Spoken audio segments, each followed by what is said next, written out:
Bueno, ahí estoy grabando la clase Gracias. ahora, así que después se las paso. Bueno, lo que les decía, valvulopatías es por lo general el primer tema que uno ve cuando estudia cardio y tienen mucha semiología, mucha clínica, porque tienen no solamente los soplos, sino los pulsos y un montón de cosas más.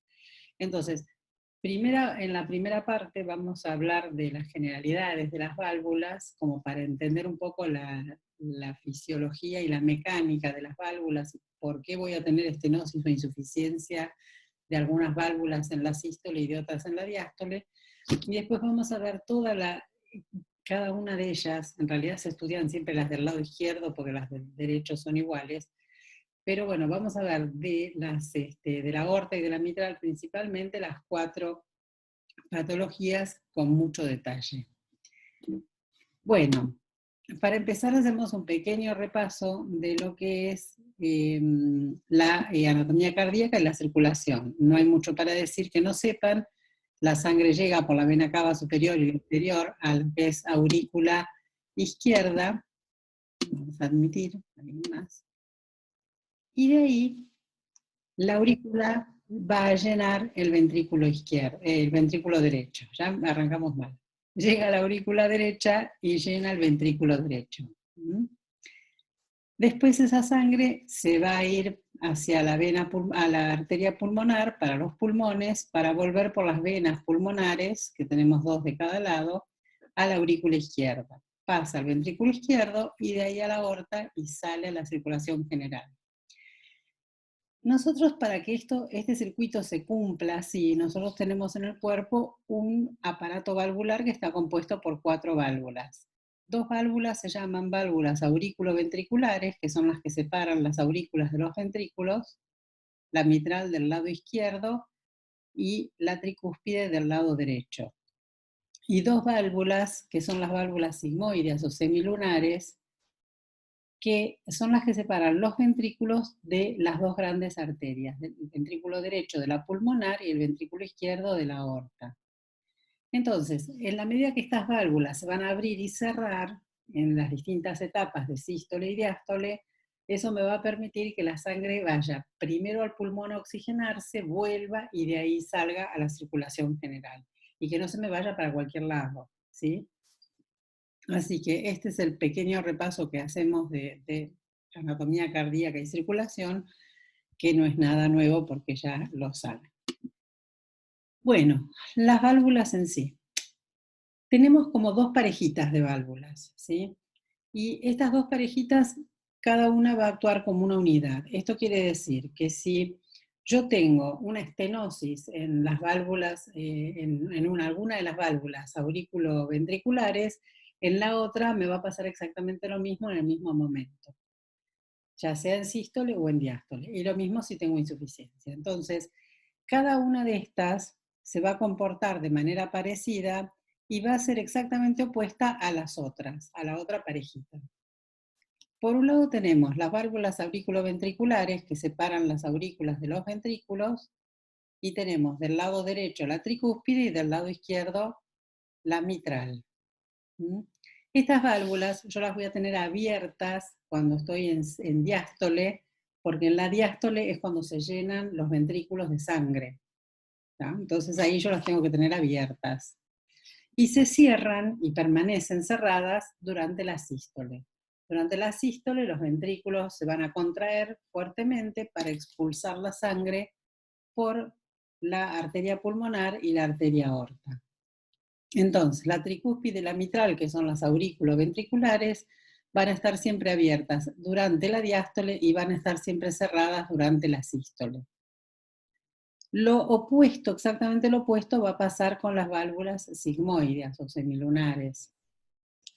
La pulmonar y la aórtica, la pulmonar del lado derecho y la aórtica del lado izquierdo, van a separar las arterias de los ventrículos.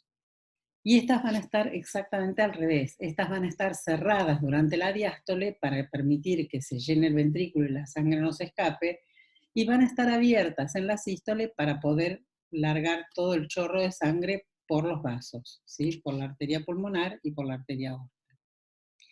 Nosotros decimos que una válvula está estenosada cuando la luz de la válvula está muy estrechada, cuando en lugar de tener la luz normal, se va estrechando, estrechando, estrechando. Normalmente esto puede ser porque se fibrosa la pared o el anillo valvular, ¿sí? O se calcifica, y esa estenosis, ¿sí? O estrechamiento de la luz hace que la válvula abra poco. La válvula no se abre del todo, sino que se abre poquito, abre muy poco. En el caso de la insuficiencia valvular, lo que pasa es que las válvulas se cierran mal. En vez de cerrarse y coaptar bien y quedar bien cerradas, quedan flojitas, quedan como así una babita media flojita y no cierran bien. Vamos a hacer entrar a alguien más. Gina. Bueno, entonces, de nuevo, tenemos las válvulas aurículo-ventriculares que me separan las aurículas de los ventrículos. Esas válvulas las voy a tener abiertas durante la diástole, la mitral del lado izquierdo, la tricúspide del lado derecho, y me van a permitir llenar los ventrículos de sangre. Después se cierran en la sístole, porque en la sístole se van a contraer los ventrículos y van a expulsar la sangre hacia la arteria pulmonar y la aorta. Entonces se van a abrir las válvulas sigmoides o semilunares durante la sístole, y después, cuando ya se vaciaron los ventrículos, esas válvulas se van a cerrar para permitir que se abran de nuevo las aurículo-ventriculares y se vuelvan a llenar los ventrículos. Esto simplemente es un recordatorio de cuándo se abren y cuándo se cierran las válvulas. ¿Qué es lo que nos va a permitir saber si yo tengo una estenosis o una insuficiencia de cada una de estas válvulas en sístole o en diástole? Igual ya lo vamos a repetir tantas veces que les va a quedar grabado. Bien, vamos ahora a las válvulas aurículo-ventriculares. Tenemos, las aurículo-ventriculares suelen ser un poco más grandes que las semilunares. La tricúspide, que tiene 3 valvas, y la mitral, que tiene 2 valvas. La válvula tricúspide separa aurícula derecha del ventrículo derecho y la mitral, la aurícula izquierda, del ventrículo izquierdo. Separan estas dos. Dijimos que tenían que estar abiertas durante la diástole. Cuando los ventrículos se terminan de llenar de sangre, las válvulas se cierran y producen el primer ruido cardíaco. ¿Sí? Así que el R1, que es el primer ruido cardíaco, vieron que es loop-dup, loop-dup. Bueno, el loop, el primero, es el cierre de las válvulas aurículo-ventriculares. Y a partir de ahí se inicia la sístole ventricular y las válvulas tienen que estar cerradas, estas válvulas. Por ende, si las válvulas en sístole, durante la sístole, que tienen que estar cerradas o deberían estar cerradas, cierran mal, yo voy a tener insuficiencia valvular durante la sístole. Voy a tener insuficiencia de la tricúspide o insuficiencia mitral en sístole. Cuando en diástole yo las tengo que tener abiertas, si abren poquito, yo voy a tener una estenosis tricuspidia o una estenosis mitral en la diástole. ¿Se entiende por qué? Esperemos que sí.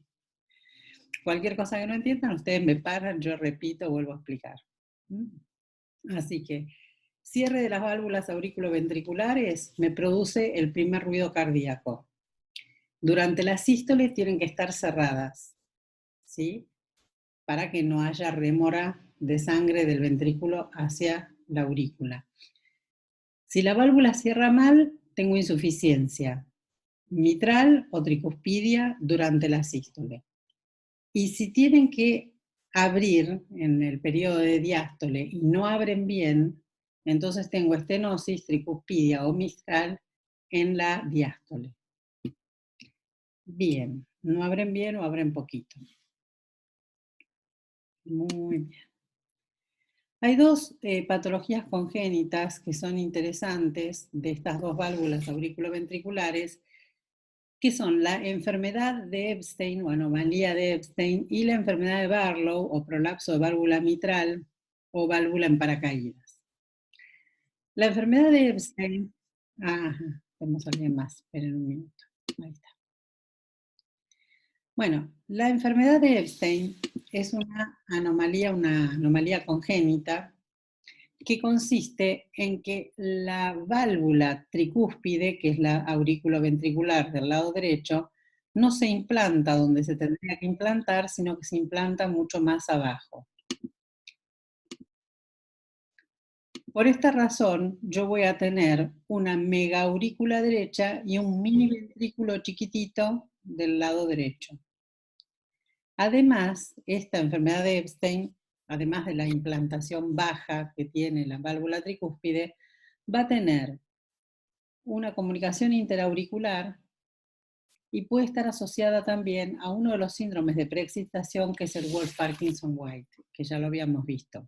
Bueno, lo habíamos visto los que hicieron el cursito de electro.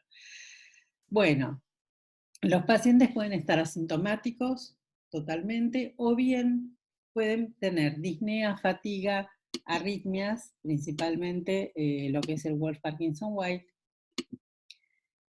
Pueden tener cianosis, ¿sí?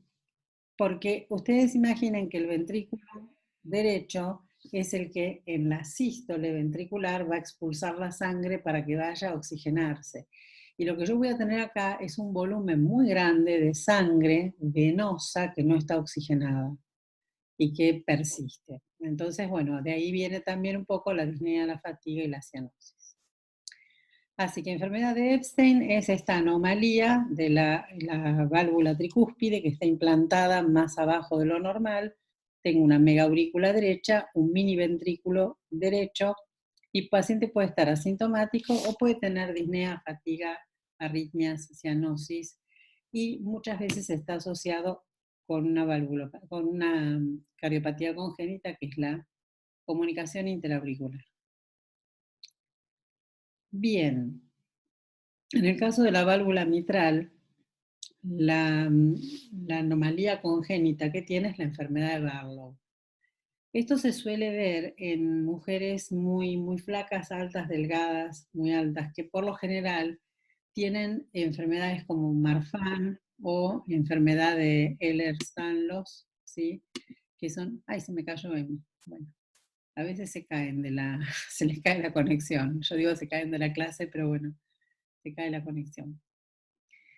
Bueno, a veces pasa, ¿sí?, que las personas que tienen problemas o enfermedades con respecto al colágeno, tienen un colágeno muy laxo, ¿sí?, muy laxo, como un chicle, más o menos, y aparece esta enfermedad de Barlow, que es el prolapso de la válvula mitral, donde la válvula mitral adopta una forma como de paracaídas, porque las valvas protruyen así en forma de paracaídas hacia la aurícula izquierda. Esto causa un cierto grado de insuficiencia mitral. Así que cuando hablamos de insuficiencia mitral, muchas veces hablamos a que puede estar asociado a la enfermedad de Barlow o prolapso de válvula mitral. Y acá también el paciente puede estar asintomático o bien puede presentar síntomas como disnea, fatiga, arritmia, mareo y la insuficiencia mitral. Bien. Muy bien. Bueno, se están uniendo más chicos. Bueno, con respecto a las válvulas sigmoideas o semilunares, son unas válvulas, acá están dibujadas en la raíz de la arteria pulmonar y en la raíz de la aorta, y están dibujadas como con dos valvas semilunares. En realidad tienen tres, ¿sí? La única válvula que tiene dos es la mitral. Todas las demás tienen tres valvas. Y las semilunares o sigmoideas, las valvas son como un pouch, son como una medialuna, ¿sí? ¿Sí? Como una hamaca paraguaya, una bolsita. Bueno, son así. Por eso se llaman semilunares. Nosotros dijimos que separaban el ventrículo de la arteria. Por ejemplo, en el caso de la válvula pulmonar, separa el ventrículo derecho del tronco de la arteria pulmonar, y en el caso del lado izquierdo tenemos la válvula aórtica, que va a separar el ventrículo izquierdo de la aorta. Estas válvulas van a estar abiertas durante la sístole, porque es cuando el ventrículo se contrae y lanza todo el chorro de sangre o todo el volumen de sangre que tiene hacia estos dos vasos, la arteria pulmonar y la aorta. Cuando los ventrículos se vaciaron, las válvulas se cierran y producen el segundo ruido cardíaco, ¿sí? Así que cierre de las auriculoventriculares era el primer ruido cardíaco, cierre de las semilunares es el segundo ruido cardíaco, y a partir de acá se inicia la diástole, y estas válvulas van a permanecer cerradas. Entonces, durante la diástole yo las tengo que tener cerradas para que se llene bien de sangre el ventrículo derecho y no se me escape ni por acá, por la pulmonar, o que se llene de sangre el ventrículo izquierdo y no se escape por la aorta. Entonces, durante la diástole, si estas válvulas cierran mal, yo voy a tener insuficiencia, ¿sí? Si no llegan a cerrar bien, yo voy a tener una insuficiencia valvular. Pulmonar si es del lado derecho, aórtica si es del lado izquierdo. Durante la sístole, que es cuando las válvulas se tienen que abrir para que yo pueda lanzar toda la sangre del ventrículo por estos vasos, si abren poco, voy a tener estenosis. Entonces, en la sístole yo voy a tener o estenosis pulmonar o estenosis aórtica. Esto es exactamente al revés de lo que habíamos visto recién con las válvulas auriculoventriculares. Recuerden que el cierre de estas dos válvulas genera el segundo ruido cardíaco de los ruidos normales del corazón. Las voy a tener abiertas durante la sístole y si abren poco están estenosadas, es una estenosis, y las voy a tener cerradas durante la diástole, que si cierran mal tengo una insuficiencia. Bueno, y acá tenemos un poquito el resumen. El R1 está marcado, o sea, el primer ruido cardíaco por el cierre de las válvulas auriculoventriculares, marca el inicio de la sístole. Las válvulas auriculoventriculares van a estar cerradas durante toda la sístole. Tenemos la mitral y la tricúspide. Están puestas así, una arriba de la otra, porque estas actúan al unísono. Siempre son al mismo tiempo, las dos, se cierran las dos al mismo tiempo. Una vez que se expulsó toda la sangre de los ventrículos por las arterias, por la aorta y la pulmonar, entonces ahí sí se cierran las sigmoideas, la válvula aórtica y la pulmonar, y empieza la diástole. Acá empieza el llenado ventricular. Estas las ponemos así, dibujaditas paralelas, no una arriba de la otra, porque siempre la aórtica suele cerrar un poquitito antes que la pulmonar. Esto es lo que se llama desdoblamiento del R2. Normalmente, cuando uno oculta a un paciente con el esteto, el desdoblamiento uno lo va a escuchar en inspiración. Cuando el paciente inspira, se produce una presión negativa en el tórax y eso aumenta todo lo que es el retorno venoso. Por eso vamos a poder oír bien el desdoblamiento normal del R2. Después podemos tener ruidos fisiológicos o patológicos. El R3 suele ser fisiológico en las embarazadas, en los deportistas, en ese tipo de gente, y si no puede ser patológico cuando yo tengo insuficiencia cardíaca, sobre todo insuficiencia cardíaca descompensada o aguda, que es lo mismo. Y el R4 siempre va a ser patológico. Esto tiene que ver con que los ventrículos están muy rígidos y retumban, hay como un retumbo o una vibración, y eso es lo que produce estos ruidos patológicos. Entonces, recuerden que en la sístole las válvulas auriculoventriculares están cerradas y abiertas en la diástole, y las sigmoideas, o semilunares van a estar abiertas en la sístole y cerradas en la diástole. Bueno, ahora sí ya entramos con cada una de las valvulopatías. Las principales causas de valvulopatías pueden ser o congénitas o adquiridas. Congénitas, habíamos hablado de la enfermedad o anomalía de Epstein, que es en la tricúspide, y si no, la del prolapso de válvula mitral o enfermedad de Barlow, que es en la mitral. También podemos tener la aorta bicúspide, que es otra de las anomalías, y otras enfermedades causadas congénitamente por el tema del colágeno, como la gente que tiene enfermedad de Marfan y ese tipo de cosas. Las adquiridas pueden ser por infecciones, ¿sí? Puede ser por fiebre reumática, puede ser por chagas, por endocarditis, puede ser por sífilis. Recuerden que la sífilis tenía una aortitis importante. Así que esa es la diferencia entre congénitas y adquiridas. Dentro de las adquiridas también tenemos que agregar todo lo que son las degenerativas, ¿sí? Porque la realidad es que nosotros con el correr de los años nos vamos gastando y se gasta todo el cuerpo. De hecho, nos morimos porque nos gastamos. Entonces, el corazón, las válvulas del corazón se van gastando también con el uso. Y muchas veces se calcifican o se fibrosan, ¿sí? Así que es bastante común ver en los pacientes ancianos las válvulas calcificadas, las arterias calcificadas, así que esas entrarían dentro de lo que son las causas degenerativas, que son causas adquiridas. Luego, ¿cómo los vamos a estudiar? Vamos a estudiarlo con la clínica del paciente y principalmente con todo lo que es un ecocardiograma, ¿sí? Si es con Doppler mejor, porque se ven los flujos, pero el ecocardiograma o ecodoppler a mí lo que me va a permitir ver muy bien es cómo están las cámaras, cómo están las válvulas, cómo funcionan. Es una cosa dinámica, ¿sí?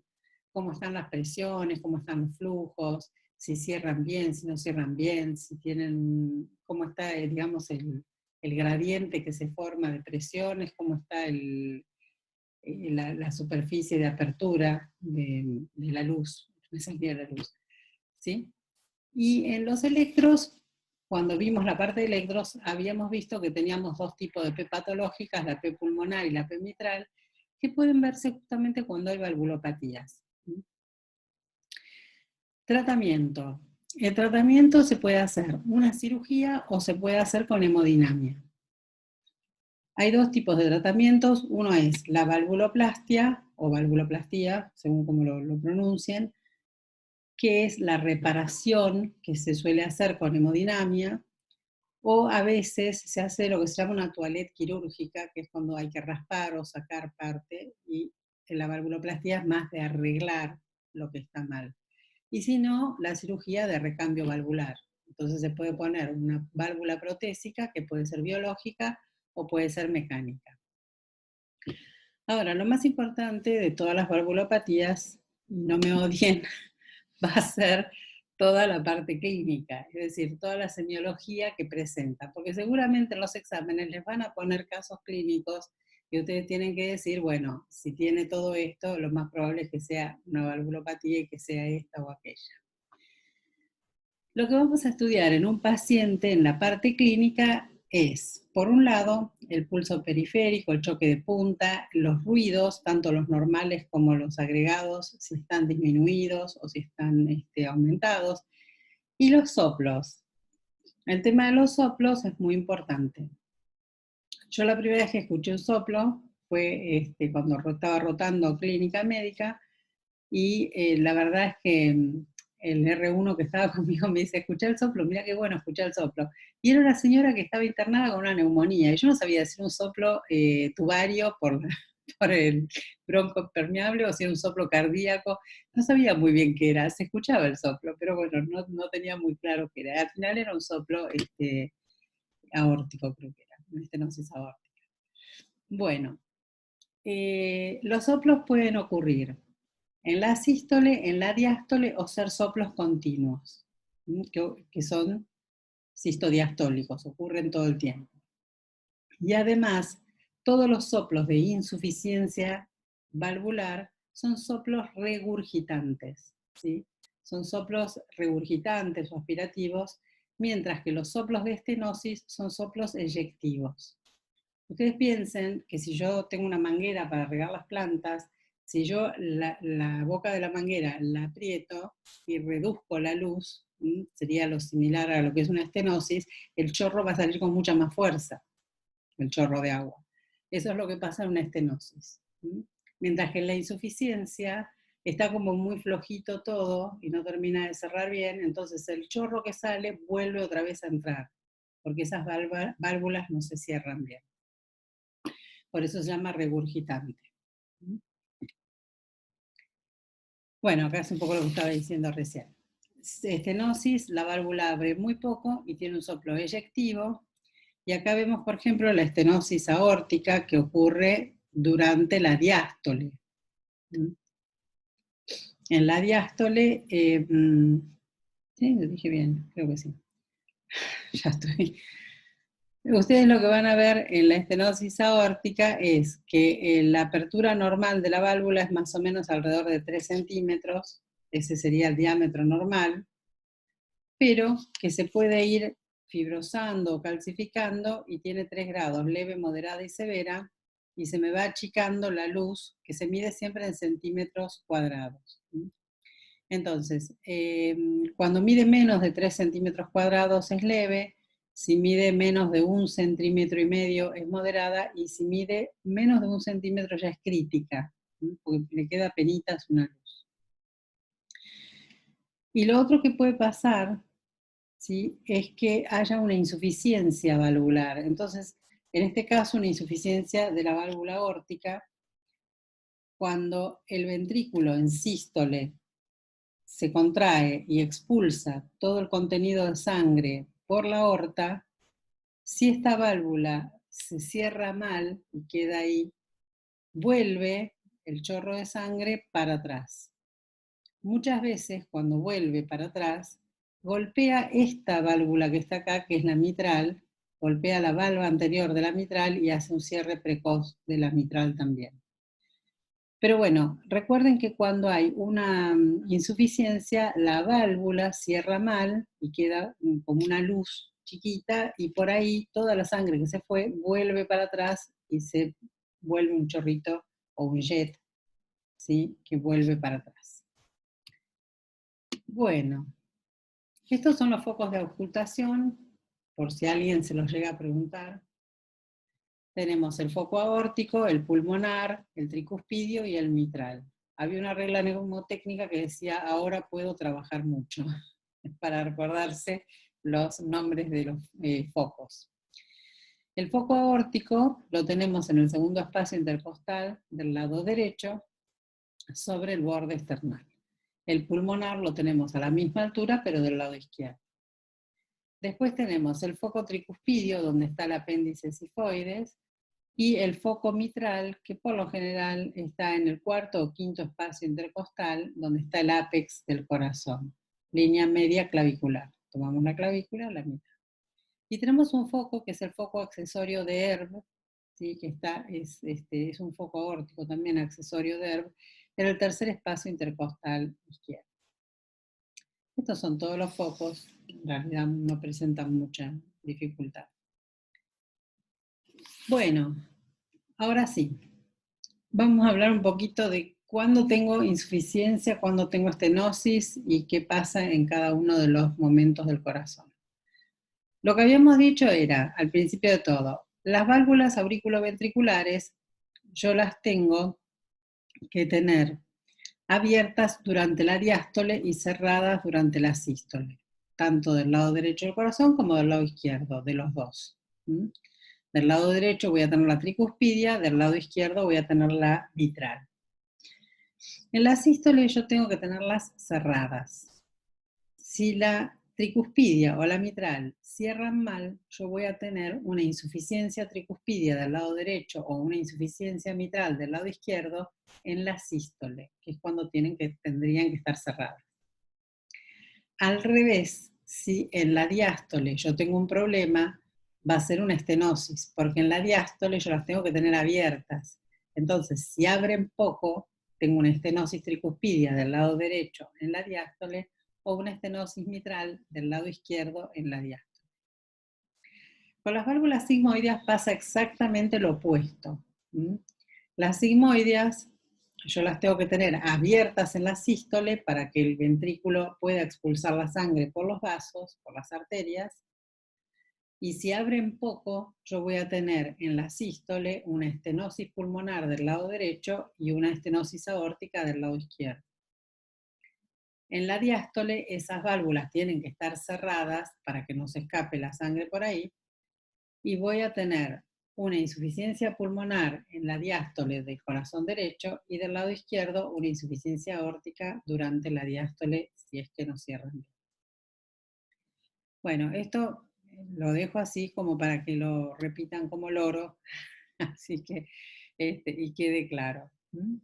El tema es acordarse cuál tiene que estar abierta y cuál tiene que estar cerrada.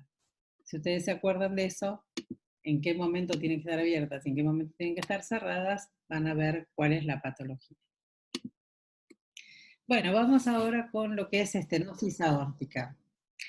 La estenosis aórtica es la valvulopatía más frecuente, tiene distintas causas, ¿sí? Puede ser congénita puede ser aorta bicúspide, puede ser un montón de cosas más, ¿sí? Que eso lo tienen en el apunte, que después yo les paso todos los apuntes, o pueden ser degenerativas por calcificaciones, ¿sí? Y se va estrechando, recuerden que tenía 3 niveles, leve, moderada y severa. Como es una estenosis, el soplo que va a producir es un soplo eyectivo. Todas las estenosis producen soplos eyectivos. La estenosis la va a producir en la sístole, que es cuando debería estar abierta, y es un soplo que respeta el primero y segundo ruido. No tiene alteraciones del primer y segundo ruido. Tiene esta forma de soplo romboidal o en diamante así si es más cortito y soplo romboidal si es más largo. Ocurre entre el primero y segundo ruido. Y hay también otra cosa que tiene que se llama fenómeno de Galabardine. Galabardine era un médico francés que se dio cuenta que el soplo podía oírse a veces en el ápex, que es el donde está el foco mitral, más que en el aórtico. Esto se llama fenómeno de Galabardine. Dijimos que la apertura normal de la válvula era de 3-4 centímetros y que es crítica cuando ya tiene menos de 1 centímetro cuadrado. Tiene una tríada sintomática de la sintomatología del paciente que se llama DAS, disnea, angor y síncope de esfuerzo. Es la misma tríada que tiene la hipertensión pulmonar. Disnea, angor y síncope de esfuerzo. La disnea es por la insuficiencia cardíaca que tiene el paciente. Y es el signo de peor pronóstico. Los pacientes pueden estar asintomáticos muchos años, 20 años, 30 años, lo que sea. Pero cuando aparecen los síntomas, ya la sobrevida que le queda es muy cortita. Pueden ser de 2 a 5 años. Como les decía, la disnea es el signo, bien dicho, el síntoma de peor pronóstico. Es causado por la insuficiencia cardíaca, que puede cursar con edema agudo de pulmón o no, depende. La sobrevida por lo general es de 2 años, no tolera el decúbito, no tolera ningún tipo de esfuerzos. El R3 aparece cuando yo tengo una insuficiencia cardíaca descompensada. No sé si recuerdan, pero la semiología del paciente con insuficiencia cardíaca descompensada es justamente que tiene R3, no tolera decúbito y tiene un pulso alternante, un pulso periférico radial alternante. Esas 3 me marcan que el paciente tiene una insuficiencia cardíaca descompensada.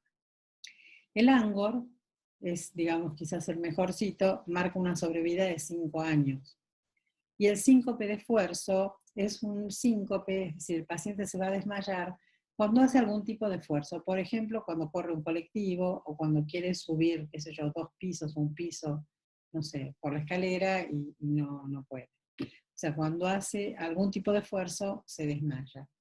Puede estar acompañado de trastornos visuales, hay una pérdida fugaz de la conciencia y la sobrevida en este caso es de alrededor de 3 años. Así que recuerden que el paciente que tiene estenosis aórtica, que es la valvulopatía más frecuente, puede estar muchos años sin tener síntomas, pero cuando empieza con los síntomas ya le queda muy poco tiempo de vida, de 2 a 5 años como mucho. Otras consideraciones de lo que es la semiología. Va a tener un pulso que se llama parvus tardus. Es un pulso de ascenso lento, justamente por la insuficiencia que tiene. El pulso venoso va a tener ondas A prominentes, ¿sí? El choque de la punta va a ser fuerte y va a estar desplazado hacia afuera. Puede tener un doble impulso, ¿sí? Por el R4, que es la vibración de los ventrículos que están rígidos. Se puede palpar un frémito sistólico. El frémito es el soplo que se palpa. Un frémito sistólico va a tener una TA diferencial baja.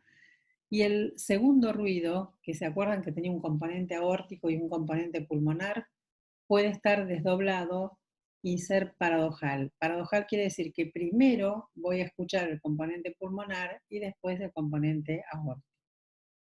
También puede tener algunas taquiarritmias transitorias o taquicardia ventricular, fibrilación ventricular o una bradicardia sinusal importante. Como indicadores de severidad, que el soplo tenga esta forma romboidal y me ocupe ya casi toda la sístole, que el R2 esté muy disminuido o abolido y ya no lo escuche. Y muchas veces nosotros en teoría tenemos palpación simultánea del ápex y la carótida. Y ahora cuando yo no puedo palpar al mismo tiempo el latido del ápex y la carótida, es por el retraso de la onda de pulso. Eso también es un síntoma de severidad. Así que bueno, esto es todo lo que es estenosis aórtica. La insuficiencia aórtica va a ocurrir en la diástole. Yo en la diástole tengo que tener la válvula aórtica cerrada. Cuando la válvula no cierra bien, el problema puede estar en la misma válvula o puede ser a veces que esté en la raíz de la aorta, cuando hay un aneurisma, por ejemplo, y no permite que cierre la válvula. Causas de insuficiencia aórtica: aorta bicúspide, que es una causa congénita, puede ser endocarditis. Recuerden que en realidad endocarditis es causa de cualquier valvulopatía, porque es una enfermedad que justamente afecta todas las válvulas del corazón. Afecta más la mitral y la aórtica que las demás, pero bueno, afecta. Insuficiencia cardíaca grave, que sea refractaria al tratamiento con edema agudo de pulmón, hipertensión sistémica, hipertensión arterial que no esté tratada o que esté mal tratada, enfermedad de Marfan también. Y en este caso, como estamos en la diástole, el soplo va a ser un soplo diastólico y regurgitante. Todos los soplos de insuficiencia son regurgitantes.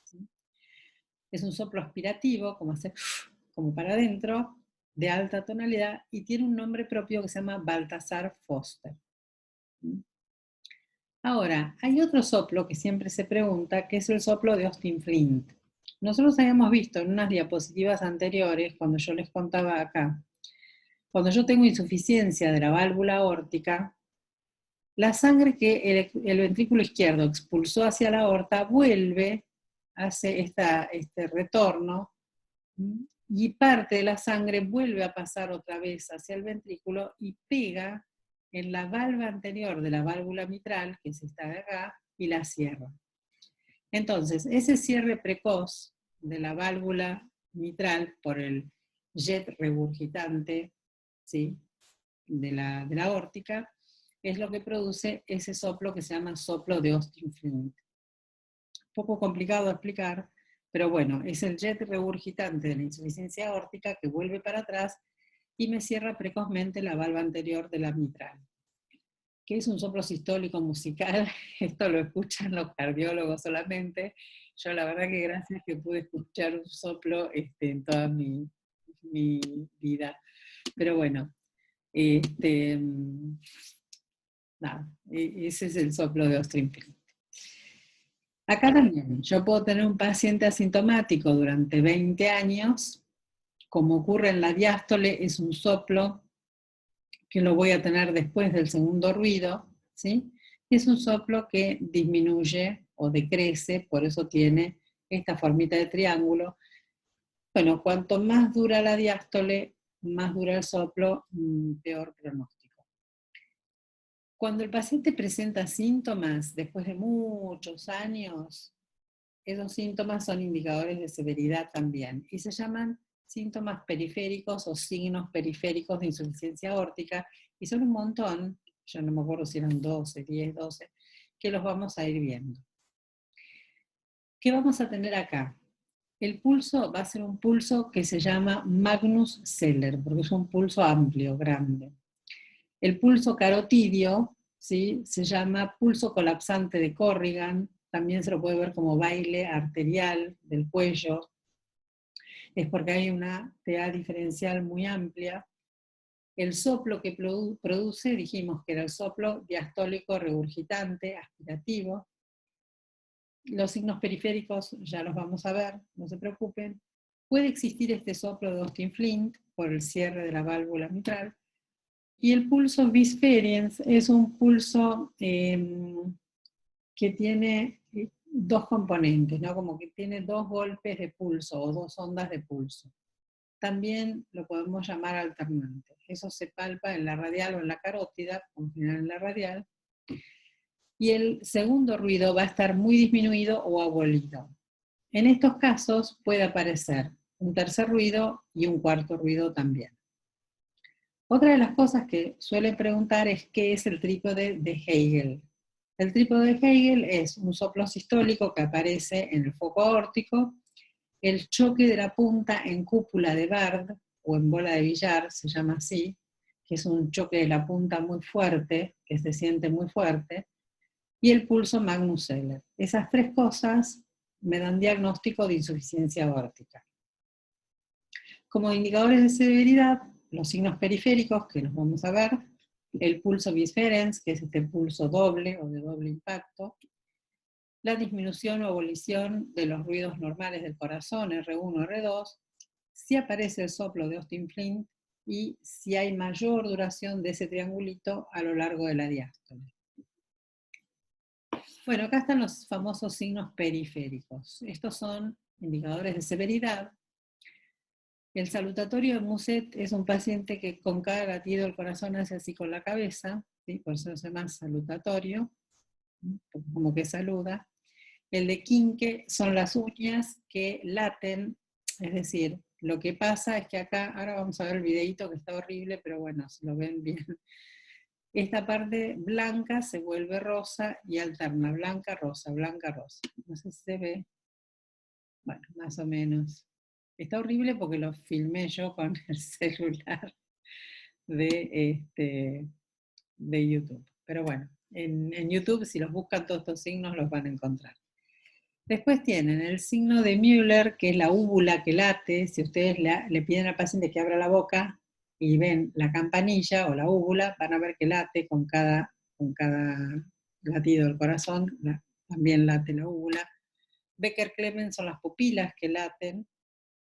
Signo de Traube o de Durodiez lo van a ver en las piernas, sobre todo una persona que está con las piernas cruzadas y hay una pierna como que hace así. Es muy ligero lo que hace, ¿no? No es una cosa muy prominente. Rosenbach es el hígado que late, Gerard es el vaso que late, como ven, todo late. El signo de Hill es cuando yo tengo una diferencia muy importante entre la tensión arterial en los miembros superiores, que va a ser menor, que en los miembros inferiores, que va a ser mayor. Por lo general hay una diferencia de unos 60 milímetros de mercurio mayor en los miembros inferiores. Otro de los signos es el del martillo de agua. Yo le tomo el pulso a la persona con el brazo así en ángulo recto, le tomo el pulso con la mano entera y tengo una sensación de plenitud, como que llena toda, como hay una dilatación importante del brazo o de la muñeca acá. Bueno, con respecto a la estenosis mitral, acá tenemos una válvula que no abre bien. La mitral, acuérdense que es una válvula auriculoventricular, por lo tanto tiene que estar abierta en la diástole y tiene que estar cerrada en la sístole. Muchas veces esta válvula no abre bien. Esta es la menos frecuente de todas las valvulopatías. No abre bien porque se fusionan las comisuras, ¿sí? Y se produce una apertura que se llama apertura en domo. El domo es una cosa así. El área normal de la mitral es un poco mayor que el de la aorta, de la válvula aórtica, más o menos entre 5 o 6 centímetros cuadrados, y hay estenosis cuando se reduce a 1,5 centímetros o menos. Va a producir un soplo diastólico eyectivo, trata de sacar la sangre y la va a sacar con mucha fuerza porque tiene muy estenosada la luz, y tiene un chasquido de apertura. después del R2, porque esto ocurre en la diástole. Este chasquido de apertura es porque se quiere abrir y no puede. Entonces cuando logra abrirse hace un ruido así, como un chasquido. Ahí es cuando logra abrirse. Una vez que logra abrirse, bueno, queda abierta, pero siempre con una estenosis, con una luz muy pequeña. Se escucha mejor en el decúbito de Pachón. El decúbito de Pachón es poner al paciente acostado sobre su lateral izquierdo. Eso es porque el ápex o la punta del corazón se acerca mucho más a la pared torácica, entonces se puede oír mejor. Y se escucha en la zona del ápex, que es donde tengo el foco mitral. Esta tiene una clínica que es muy particular y típica de la estenosis mitral y de nadie más. Es palpitante, disneizante, embolizante y hemoptizante. Es la única valvulopatía que causa hemoptisis. La estenosis mitral, justamente por la presión que tiene que hacer, porque está estenosada, aumenta mucho la presión en la aurícula izquierda y la traslada hacia atrás por las venas pulmonares y genera mucha hipertensión pulmonar. Es la que más hipertensión pulmonar genera. Esa hipertensión pulmonar me va a romper los capilares en el pulmón y por eso es hemoptizante. ¿Sí? Otra de las cosas que tiene es lo que se conoce como facies mitral o signo de la bandera francesa, donde el paciente va a estar muy pálido, va a tener cianosis en los labios y apenitas un poco de rubicundez acá en los malares. Va a tener signo de Dressler positivo, es decir, cuando yo apoyo el talón de la mano en el apéndice cifoide, lo levanta, ¿sí?, con cada latido. Va a tener una cosa que se llama tríada de Chávez. Esto es que cuando se produce el R2, se puede ver, en realidad no es que se ve el ruido, lo que se ve es como un hundimiento en los espacios intercostales, se palpa, el R2 se puede palpar, y va a haber matidez en el foco pulmonar debido a ver qué me están preguntando acá en el chat. Un segundito. Ah, buenísimo, miren, Quinque en YouTube. Buenísimo. Gracias, gracias, mil gracias. Me están dejando el video original de Quinque que está en YouTube, así que bueno, después yo ya lo descargo y se los paso. Bien, muchas gracias. Está muy lindo, hay un montón de cosas lindas para ver en YouTube.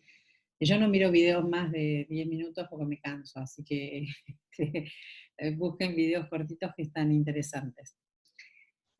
Así que bueno, tenemos también esta tríada de Chávez, que es que se ve el hundimiento producido por el R2, se palpa el R2 y hay matidez en el foco pulmonar. La primera causa de la estenosis mitral es la fiebre reumática.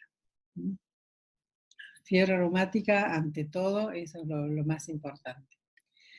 Puede ser también endocarditis, bueno, la endocarditis a raíz de la fiebre reumática, la calcificación del anillo de la válvula mitral, algunas malformaciones congénitas, lupus. Hay una endocarditis lúpica, ¿sí?, que es la de Lippmann-Sachs, así que también puede ser por lupus, puede ser por una fibrosis, puede ser por síndrome carcinoide y artritis reumatoide. De todos modos, es la menos frecuente de todas las válvulas y recuerden que causa muchísima hipertensión pulmonar. Este tema de que causa mucha hipertensión pulmonar es porque a veces lo van a ver también con ascitis o con problemas de hipertensión portal general, además de la pulmonar. Todo consecuencia de esto. Bien.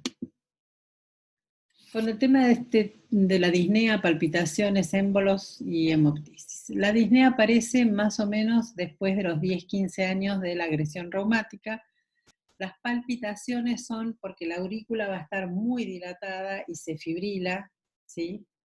Al fibrilarse puede producir émbolos que salen disparados, y lo de la hemoptisis es por la hipertensión pulmonar que rompe los capilares pulmonares. Bueno, esto es un poquito más de lo mismo, la facies mitral. El pulso puede estar normal, o si yo estoy cursando una FA, por ejemplo, entonces voy a tener un pulso desigual e irregular, que es típico de la FA, de la fibrilación auricular. El pulso venoso va a tener ondas A y B muy prominentes. Puedo tener edema periférico y hepatomegalia y posiblemente ascitis, lo que yo les decía recién, por la hipertensión pulmonar. Choque de punta va a estar normal porque el ventrículo izquierdo no va a estar afectado. Acá lo que está muy afectada es la aurícula izquierda. ¿Y qué más? El R1 al principio va a va a estar muy aumentado y después va a estar disminuido cuando ya tenga una fase más avanzada. Hay un soplo que puede llegar a aparecer, que en realidad es un soplo que es de la insuficiencia pulmonar, que se llama soplo de Graham-Still, pero aparece porque la estenosis mitral genera mucha hipertensión pulmonar. Bien, indicadores de severidad, el R1 puede estar disminuido, el choque de punta puede estar abolido, el periodo de esto es R2, acá está mal. El periodo de R2 puede tener un chasquido acortado y el aumento de R2 y pérdida del desdoblamiento fisiológico. Acá está, o sea, acá estamos en diástole, por eso está el R2 acá y el R1 acá. Esto A2 no es R2, después yo lo voy a corregir. Cuando el área ya es menor a 1 centímetro es crítica, el Dressler positivo, y hay un gradiente de presión que se genera, si ustedes lo miren con un ecocardio, van a ver los gradientes de presión entre las cámaras, tiene que ser siempre, para que esté bien, menor a 5 milímetros de mercurio. Cuando ya supera los 10 milímetros de mercurio, tengo una excesiva presión, y eso también es un indicador de severidad. Bien, en la insuficiencia mitral, lo que vemos, la insuficiencia mitral es la segunda valvulopatía más frecuente. La primera era la estenosis aórtica, después viene la insuficiencia mitral, después la insuficiencia aórtica y por último la estenosis mitral. En la insuficiencia mitral, la válvula no cierra bien, debería estar cerrada en la sístole, ¿sí? Para que no se me escape sangre del ventrículo de vuelta para la aurícula. Y el problema también puede estar en la válvula, en las cuerdas tendinosas o en la pared del ventrículo. El soplo es un soplo sistólico, regurgitante, y se lo conoce como soplo holosistólico en barra porque ocupa toda la sístole. Puede irradiar hacia la axila y acá en este caso hay un reflujo, lo que recién les decía, del ventrículo derecho hacia la aurícula izquierda, perdón, del ventrículo izquierdo hacia la aurícula izquierda. Hay un tipo de insuficiencia mitral, que era el de la enfermedad de Barlow, que fue lo que vimos al principio. El soplo en ese caso es mesosistólico, y es el que se ve en las mujeres que tienen enfermedad de Marfan o de Ehlers-Danlos. Algunas de las causas, más allá de Marfan y Ehlers-Danlos, en la causa de enfermedad de Barlow, alguna de las causas puede ser pacientes que hayan contraído Chagas o que tengan alguna sobrecarga de volumen importante que produzca esta dilatación en el ventrículo izquierdo. Y el choque de punta acá sí puede estar desplazado hacia abajo y afuera. Cuando yo tengo hipertrofia del ventrículo izquierdo, el choque de punta va a estar desplazado hacia afuera. Se desplaza hacia abajo cuando ya tengo dilatación, que ocurre después de la hipertrofia. Primero el ventrículo se hipertrofia y está rígido, después con el tiempo se dilata.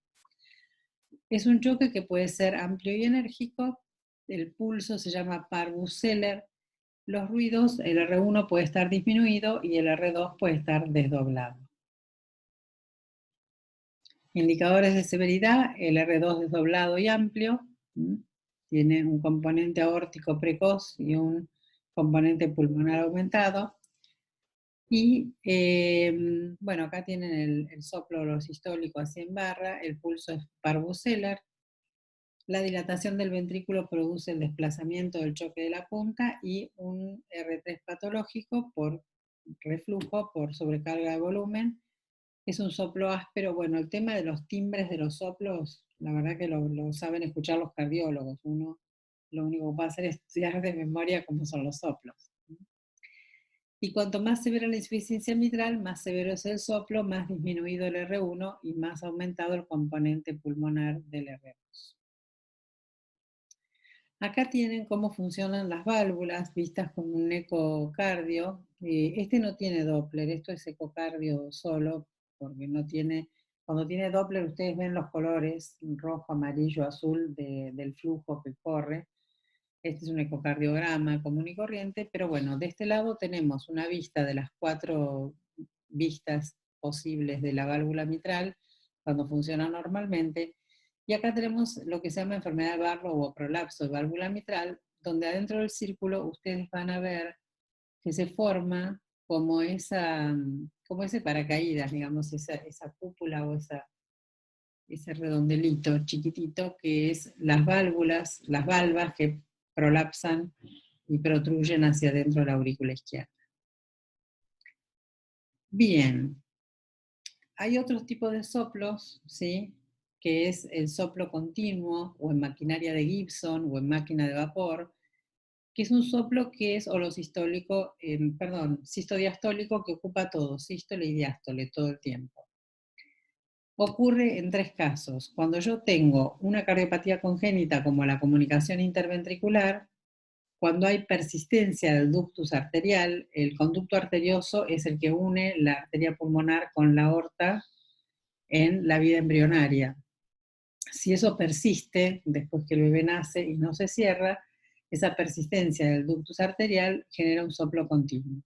Y también si se rompe el septum, por ejemplo, por una endocarditis o por lo que sea, o por un infarto, se rompe el septum, voy a tener un soplo continuo. Yo acá les dejé, después ustedes lo ven, este enlace porque no me acuerdo cómo se llama el señor, algo con Lazo, pero no me puedo acordar el nombre completo. Es un médico que tiene un montón de videos muy buenos donde explica todos los fonogramas. Fonogramas son esos dibujitos que se forman de cada uno de los soplos y vienen ya con el ruidito que hacen y todo. Así que bueno, uno por lo menos los puede ver.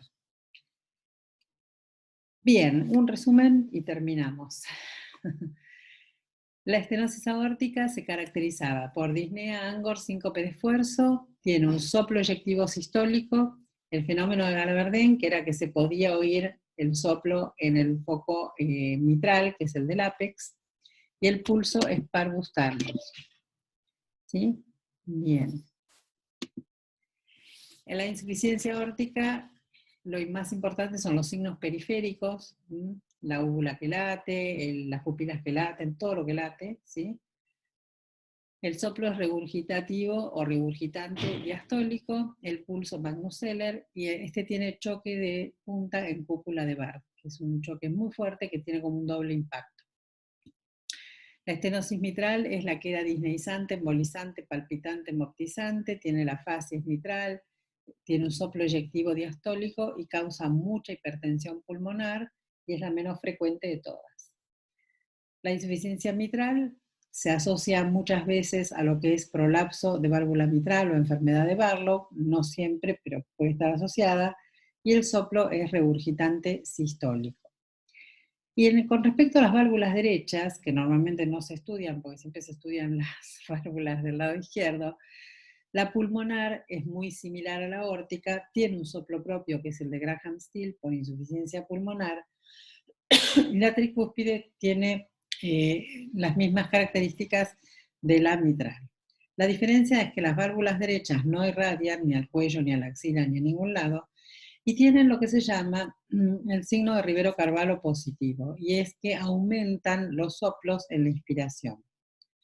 Esto es por lo que habíamos dicho al principio de todo. En la inspiración se produce una presión negativa en el tórax y hay un aumento de todo lo que es la rémora venosa, y entonces ahí por eso se escuchan más fuertes los soplos del lado derecho.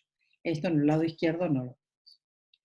El soplo continuo es el sistodiastólico, también llamado soplo de Gibson, por persistencia del conducto arterial, ruptura de tabique o comunicación interventricular. Bueno, esto es absolutamente todo lo que hay que saber, digamos, en teoría de las válvulas. Es cuestión de ordenarse un poco, de ver, ¿no?, cómo uno se puede, digamos, organizar para no olvidarse cuáles son los soplos. Gracias. Así que bueno, espero que les haya servido. Yo les paso acá en el chat A ver, esperen, les voy a pasar acá en el chat. Yo encantada voy a La Rioja, yo feliz de la vida. Ahí en el Drive yo les subí este Power, que está en PDF, y el resumen que yo tenía cuando estudiaba, que está en PDF también, que está como más completo, sí, pero bueno, si tienen ganas de ponerse a leer, creo que son siete carillas, una cosa así. No, no, gracias a ustedes. Bueno, cualquier otro tema que quieran que hagamos así una clase, yo los viernes a esta hora les puedo dar una clase gratis de lo que quieran, de los temas y les doy de cardio porque sé que es lo que están viendo en la mayoría de las facultades. Bueno, chicos, muchas gracias. Sí, excelente, excelente, profe Jorge, excelente clase, Bueno, me alegro mucho. increíble. Muchas gracias, en serio. Bueno, muchas gracias a ustedes. Cierro y después necesito que me manden este mensajito los que quieran, manden mensajito por WhatsApp, los que quieran el video, así se los paso. Bueno, chiquis, nos vemos. Sí, por favor, para que nos pase eso en el WhatsApp. Dale, bárbaro. Hasta luego, chao. Chao, chao.